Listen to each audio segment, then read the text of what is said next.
Sus, guys, yung pig pie na to, fresh from oven. Ayan.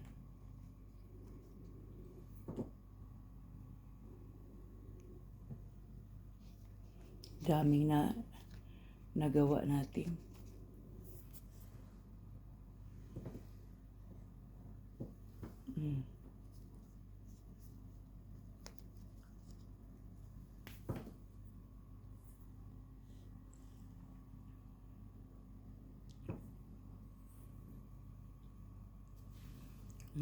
Kagwapa ni uy.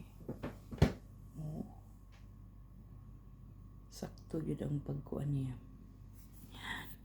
Yan, guys. Pig pie a la Ruby. 16 lang pieces yung nagawa ko. Pero super laki yung paggagawa ko ng pagkat ko ba. Kaya, so happy.